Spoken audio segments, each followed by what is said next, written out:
The Scum Villain's Self-Saving System, Chapter 45, Audio Source, wuxia-world-audiobook.com. Chapter 45, Demon Culture. A pile of trembling people were squeezed in front of him. No, not people, they were demons. Although, just by looking at their appearance, there wasn't much of a difference. The one in front shook with fear. We usually just steal some small trinkets from the human world and take it back to exchange for some things. If you're reading this on a website that isn't BC Novels, then this content was stolen. Please read only at BC Novels. The demonic race didn't have a common currency and mostly bartered. If something looked pleasing to the eye, then they'd exchange for it. If not, then they would leave it. As for the demon race's level of craftsmanship and art, a piece of ordinary embroidery was equivalent to high-quality handiwork, so the various little trinkets of the human world were enthusiastically received. The things of least value were the various special crystals that were thought to be tacky and omnipresent in the demon world. But what the demon world considered tacky and omnipresent was well received in the human world. Xiāng snapped closed his fan.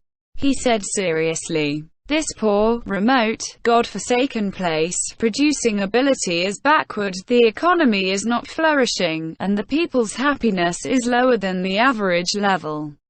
Despite this, you take advantage of others' misfortune and commit thievery. Truly, this is something that should not be done."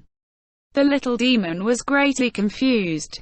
How come he remembered when he was captured? This great person was also in the middle of stealing. No, borrowing some clothes to wear. And this folding fan that was happily waved around was the same. Xiāng thought, I was forced by the circumstances. Surely he should not have to keep wearing clothes dug from the ground, wandering around like a savage.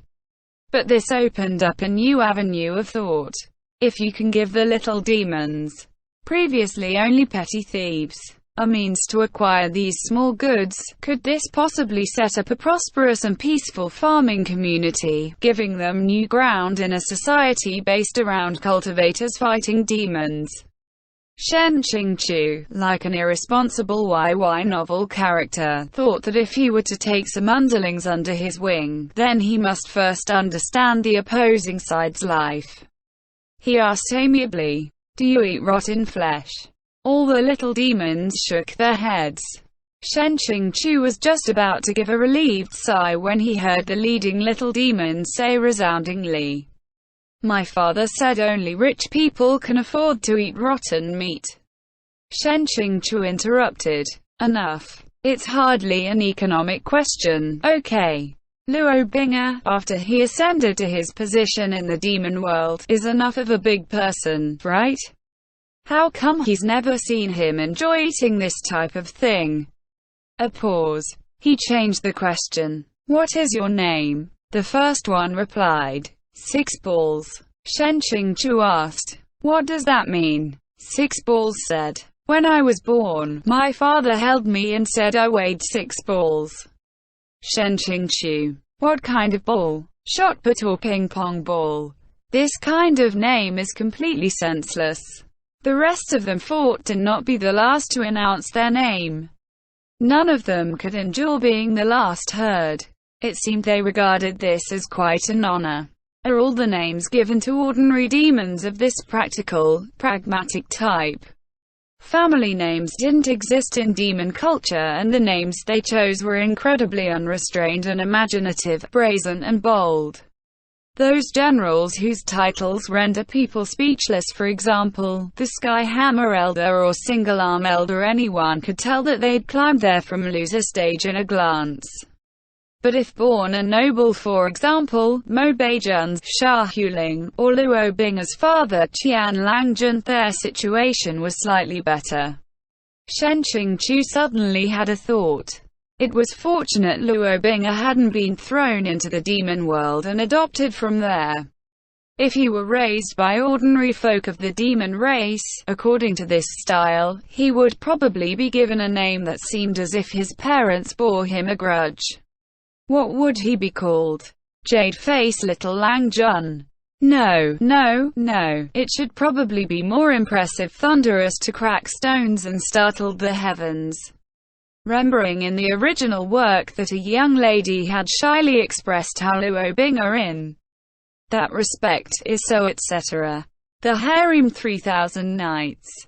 Even after 1,000 centuries the golden spear didn't fall and remained robust as ever. In fact, the name Peerless Cumber suited Luo Bing'er quite well, but since Shen Qingqiu was already using it, then Luo Bing'er might as well be called Heavenly Pillar Lord. Ha! Holy F! Luo Heavenly Pillar. Ha! How sick but invigorating. Shen Qingqiu had just begun laughing when he suddenly gave himself a slap. You're f***ing crazy. Are you really so pleased with yourself that you start thinking vulgar jokes in your head? What is there to laugh about? Did you figure out who you should be making wretched? All the little demons, who saw this great person laugh until he fell to the ground and furiously slap himself in the next moment, were in a puzzled fog, but they didn't even dare breathe. Suddenly, Shen Qingqiu's smile froze. His fan pressed down on Six Ball's shoulders and pulled him over. Shen Qingqiu took a sword tassel from his waist. Where'd you get this from? This was a sword tassel, but it wasn't an ordinary tassel. This is the primary female protagonist Lu Minyan's sword, Shuishi's sword tassel. This is the male and female protagonist's token of love, do you understand? Back then, at Kangqiong Mountain, Shen Qingqiu had paid special attention to it. There didn't need to be a lot of distinguishing features for him to recognize it.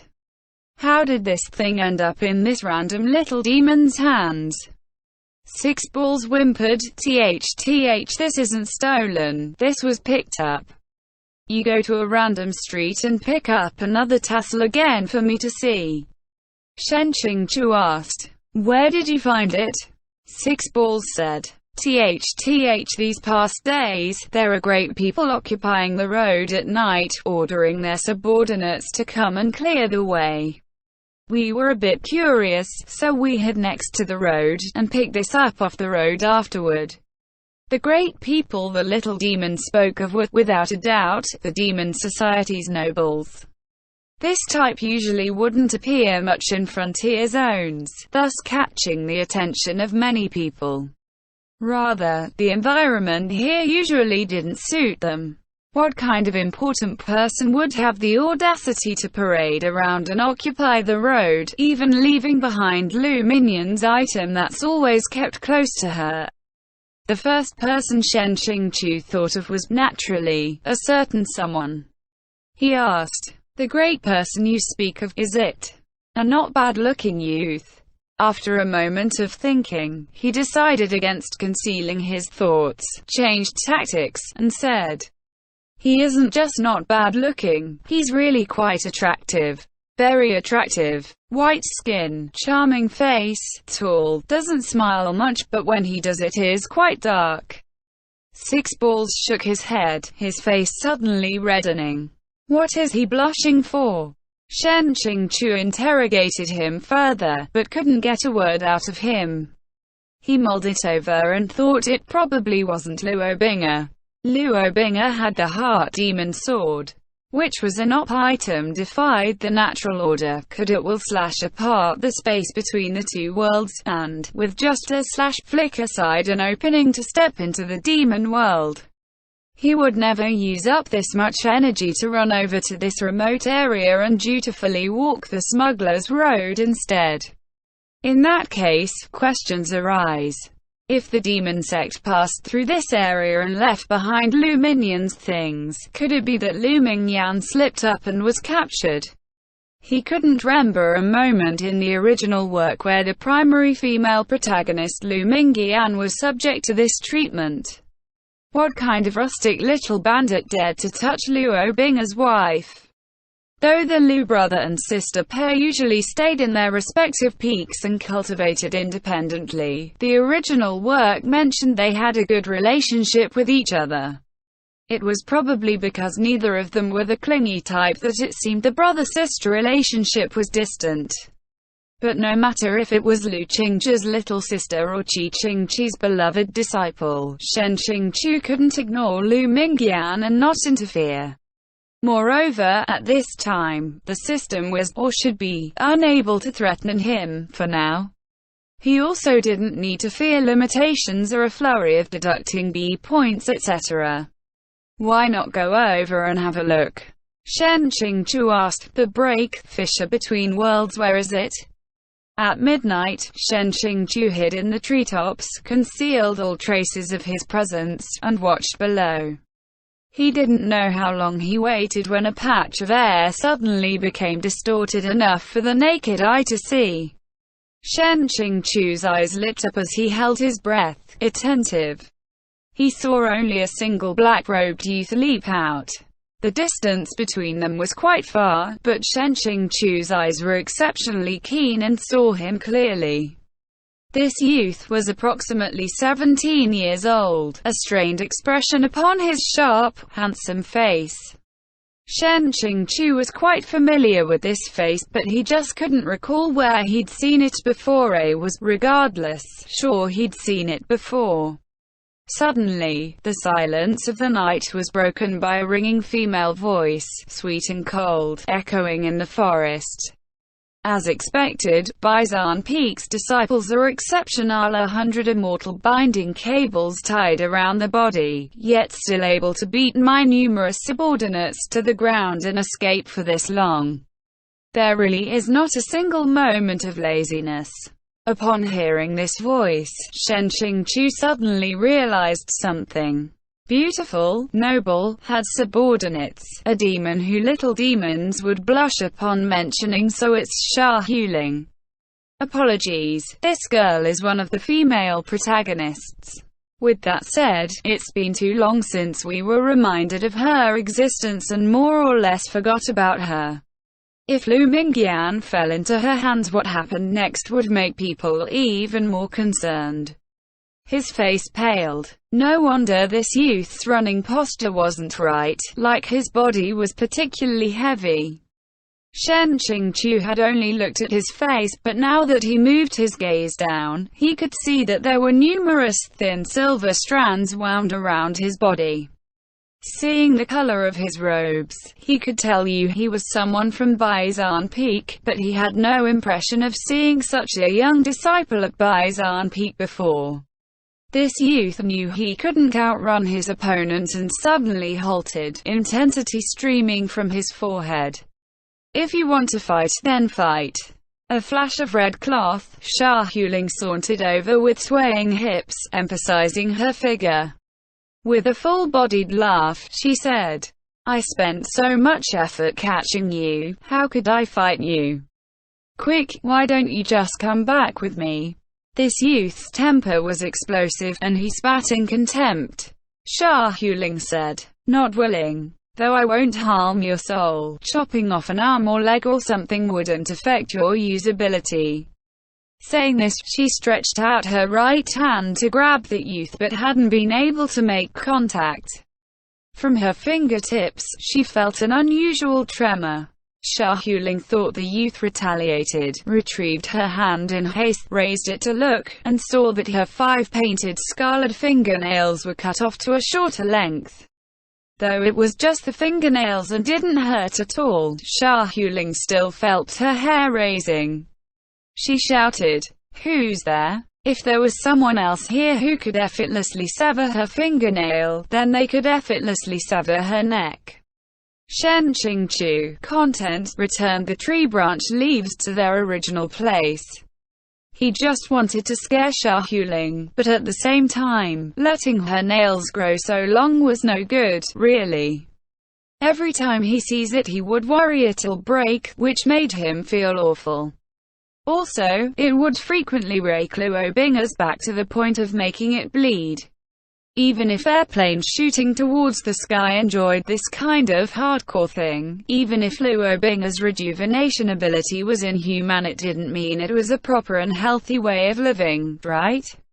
Xia Huling's killing intent rose, swirling her red sash, and a ball of imposing demonic energy gathered around her 5 claws, which was then sent flying over to smother that youth. This young lady wasn't scared stiff. Conversely, she was scared angry. She really was a character. Shen Qingqiu, helpless, leaped down from the treetops, appearing to drop out of thin air between the two people. He gathered strength in a single hand and released a sudden assault that collided with Xia Huling. He knew this body's spiritual energy was full to bursting but didn't think it was full to this degree. Their 2 palms had not yet made contact when Xia Huling was sent flying away as if she was a repelled magnet. At the same time, those clothes that barely covered her once again ripped apart. Though it was a bonus, Shen Qingqiu always insisted on following the "don't look at a woman who has an above-average face in this world" doctrine, so he conscientiously pixelated her himself. Xia Huling was direct. Last time she was about to let loose ruthless words, this time she just measured her strength and, not speaking a single line for the occasion, skipped straight to roll away, rolled right into that distorted air, and vanished in an instant. Shen Qingqiu tossed his fan back and forth between his hands, infused spiritual energy, and transformed the fan into a blade. With a flip of a hand he chopped, and the immortal binding cable broke into 100 or so pieces. WuxiaWorldAudio.com. The youth, with great form and decorum, cupped his fists respectfully said, "Many thanks to Senior for saving me."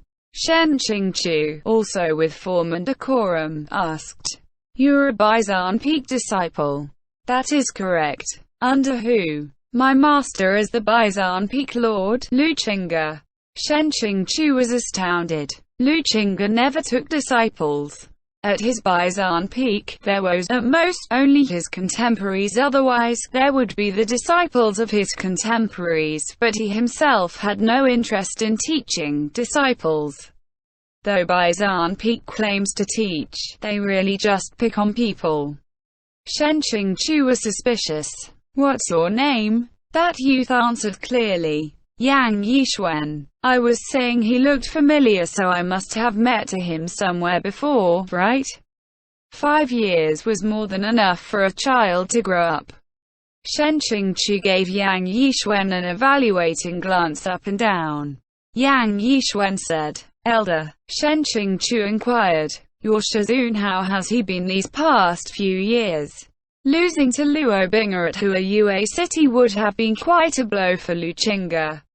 Shen Qingqiu felt a duty to ask after his Shiji's situation. Yang Yixuan answered sincerely, "Defeated in every battle." Shen Qingqiu. Defeated in every battle. These words became associated with the Baizan Peak Lord. It truly made one's courage fail. Shen Qingqiu asked, "Who is he fighting against?" "Luo Binghe." Yang Yixuan groused. "Apart from that little bass, who else could it be?" Shen Qingqiu's expression faintly twisted. Yang Yixuan himself was much younger than Luo Binghe, but called him a little bass. Who did he learn this from? He doesn't know, but the entire Kangqiong Mountain sect had taken to calling Luo Binghe, if not Little Bass, Evil Demon, White-Eyed Wolf, one, or addressed him without his honorific title.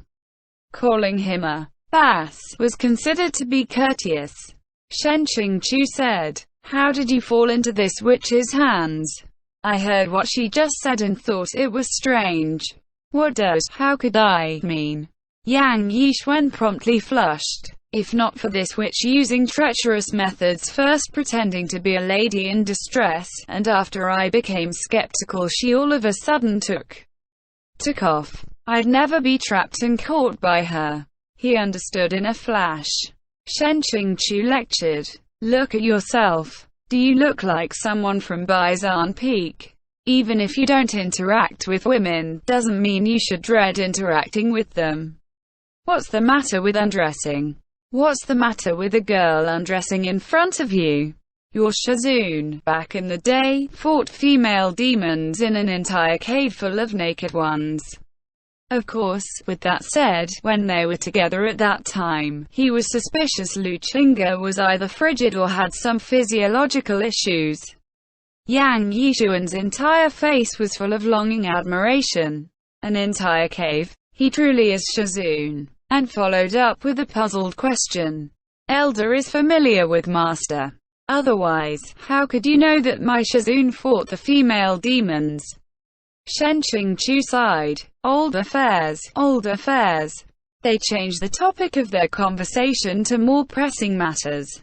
Xia Huling not only caught Yang Yishuan, but she most likely also caught Lu Mingyan and brazenly seized Kangqiong mountain peaks. Plus there can be only one reason. Something was wrong with Luo Binge. Luo Binge's system of practice is an extremely unscientific system. Born of the demon and human worlds, the two types of energy would normally mutually reject each other when they were in one body. Thus, his spiritual energy and demon energy need to balance each other. However, the involvement of the heart demon sword would make demonic energy surge, disrupt the balance, and cause the energies to no longer work in harmony. Important. It has come to my attention that the line, when Luo Binge brought Shen Qingqiu's body back to Wanhua Palace, only a few days passed before he personally crippled Qiankao Peak's Mu Qingfang, is incorrect. For various spoiler reasons that I can't mention right now, I thought this was right but it's not. Mu Qingfang wasn't crippled. Quote, he was captured or kidnapped. There was some confusion because the Raw used a contraction. By the way, I know some people forgot who Mu Qingfang is. Reminder, he is the Peak Lord that specializes in medicine.